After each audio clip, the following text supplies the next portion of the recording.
Jóvenes y señoritas, vamos a continuar en el curso de biología con los factores bióticos y abióticos. Dentro de los factores bióticos, o cuáles son los factores bióticos, pues están las condiciones físicas y químicas particulares del lugar donde habita un organismo. A grandes rasgos se le clasifica en dos grupos, los climatológicos y los edafológicos. Dentro de los factores abióticos climatológicos están la luz solar. La iluminación natural es la principal fuente de energía de la biosfera y depende directamente de la radiación solar.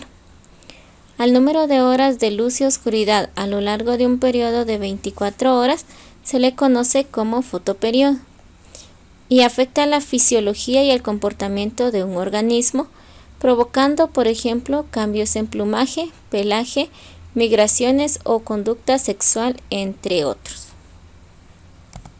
La temperatura.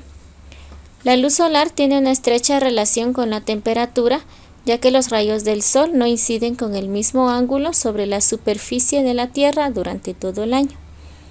La temperatura es un factor que regula las funciones vitales que realiza el organismo.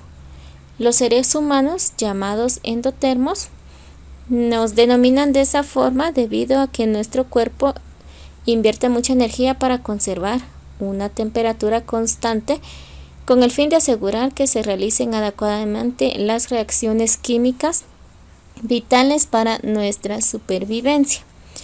Existen otros seres llamados ectotermos, cuya temperatura depende de las condiciones térmicas del medio ambiente, por lo cual su temperatura casi siempre es igual a la de su medio.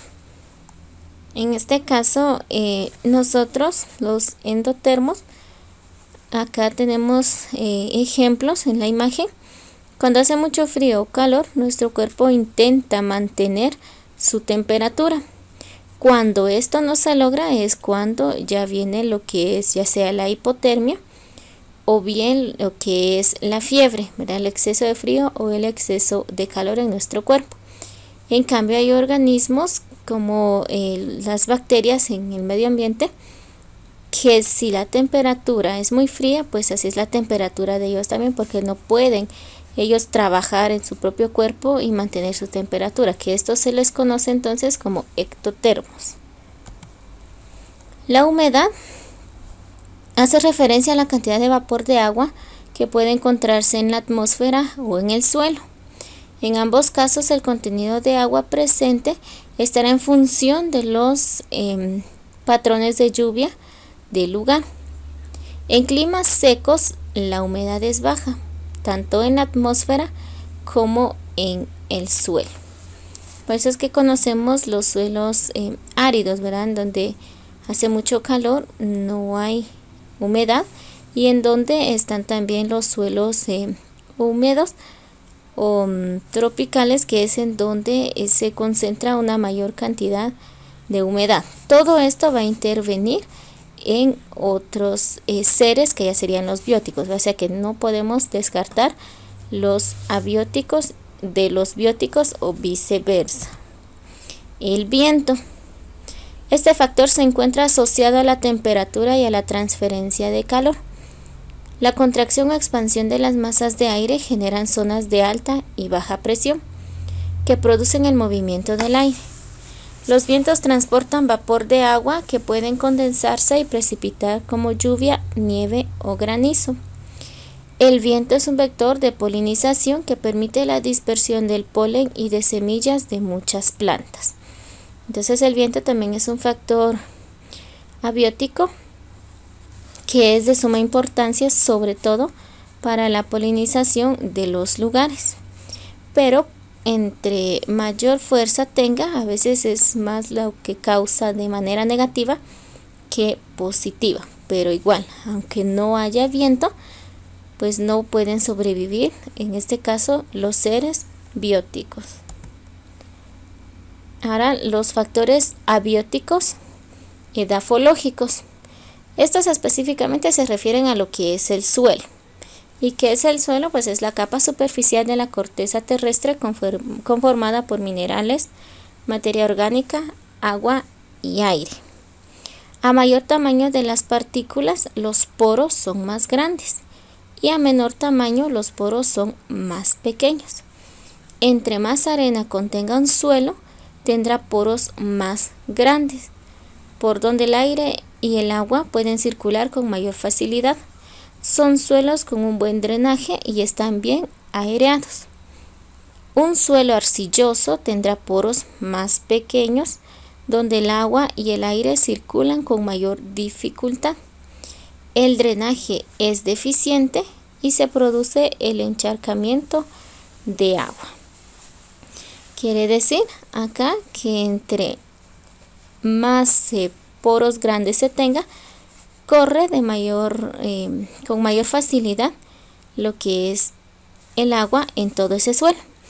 Es entonces cuando se le conoce un suelo que es apto para, por ejemplo, los cultivos.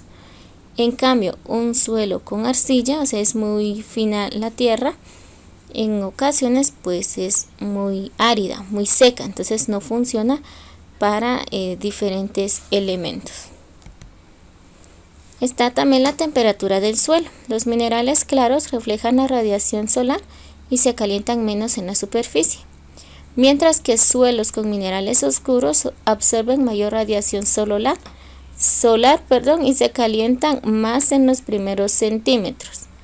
A profundidad, la temperatura del suelo es casi estable porque los minerales del suelo no son buenos conductores de calor. La temperatura del suelo forma parte del clima, ¿verdad? Es lo que va a definir el clima en las distintas áreas territoriales. Está el clima húmedo y el clima árido. Claramente se distingue a gran manera los dos. En el clima húmedo es casi uno de los climas en donde regularmente habitan la mayor parte de seres o mayores especies, por lo mismo que la temperatura del suelo pues se mantiene. En cambio, en los climas áridos son especies muy secas y con características muy específicas para poder sobrevivir al calor y a la temperatura del suelo. Lo único en este clima árido es que entre más profundo se cave, el calor es menos, ¿verdad? Entre más profundo sea el suelo, menos calor. En cambio, por arriba, cuando uno camina, por ejemplo, en la arena de una playa, se siente en sí el calor, por lo mismo que dice acá, ¿verdad? Se calientan en los primeros centímetros, pero todo esto va a depender de los minerales que contenga dicho suelo. Ahora los factores bióticos, ¿cuáles son? Pues los factores bióticos son provocados por un ser vivo cuya presencia o actividad incide sobre otro ser o población, de manera que se modifica su forma, comportamiento o distribución. Los factores bióticos son clasificados en dos grandes grupos: los intraespecíficos y los interespecíficos. Entonces, acá entramos directamente todos los seres vivos, tanto plantas, animales y humanos. Los factores intraespecíficos, dice, está la competencia y la cooperación. Ambos tipos de interacción ocurren al interior de una población o comunidad que comparten un área geográfica. En la competencia, los individuos luchan entre sí por alimento, pareja o territorio, y se ejerce un control poblacional sobre las especies involucradas. De las relaciones de competencia surge el nicho ecológico, que es el espacio físico, los nutrientes que requiere o consume y las interrelaciones de una misma especie.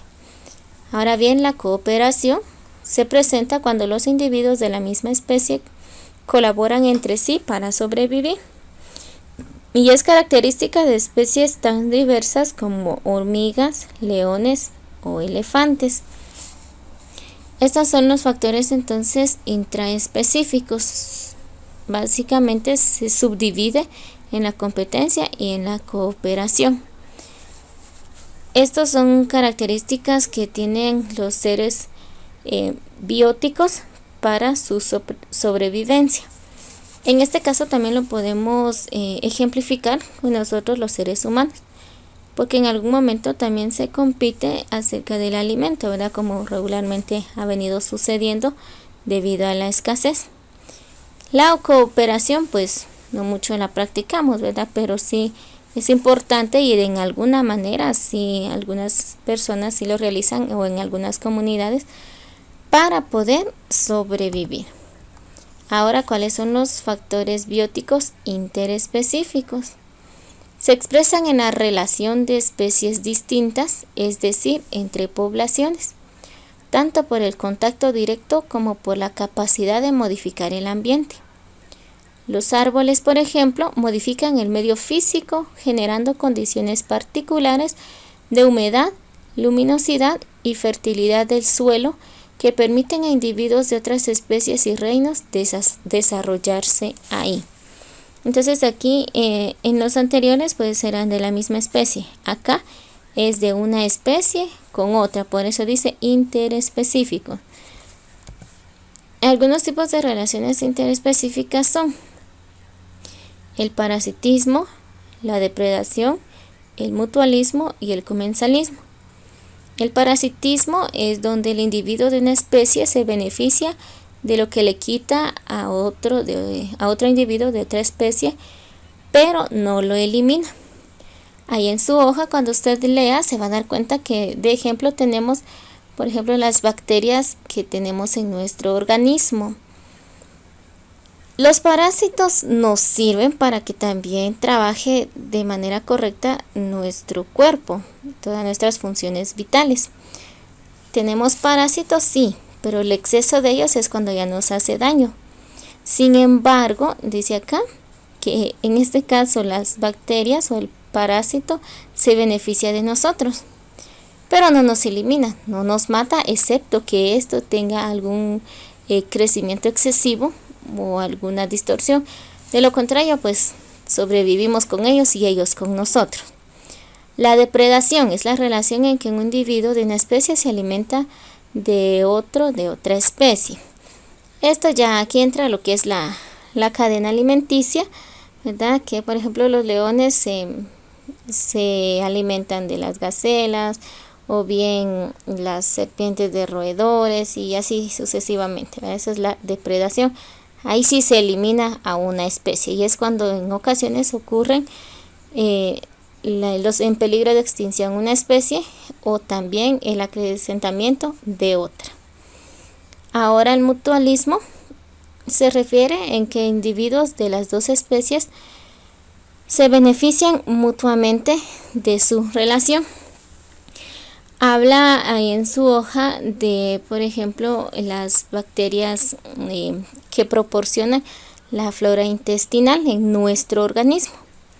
Ellos nos proveen de la flora intestinal, que es como un protector en los intestinos, y a la vez nosotros también les causamos a ellos un beneficio, que es en su hábitat, ¿verdad? Nuestro cuerpo les sirve a ellos como casa, entonces ambos obtenemos beneficios.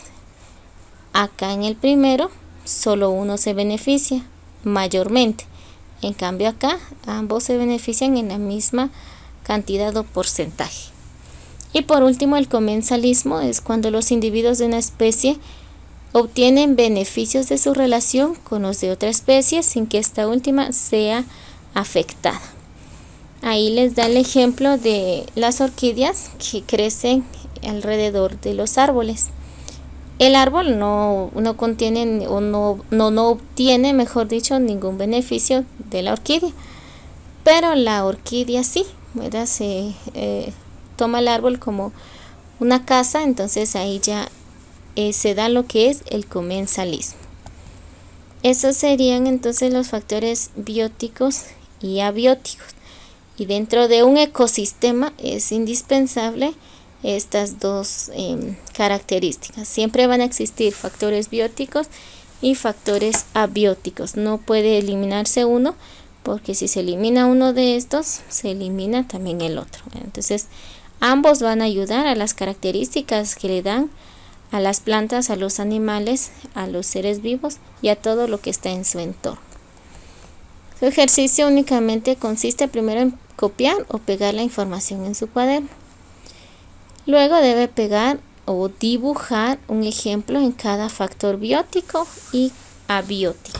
Entonces, en todo lo que describimos, tiene que colocar usted un ejemplo sin descripción, solo es la imagen. Entonces ya sabe que si va a pegar, de preferencia que sean de libros o prensa, y si va a dibujar, que por lo menos se entienda su dibujo y bien pintado únicamente. Y hasta la próxima.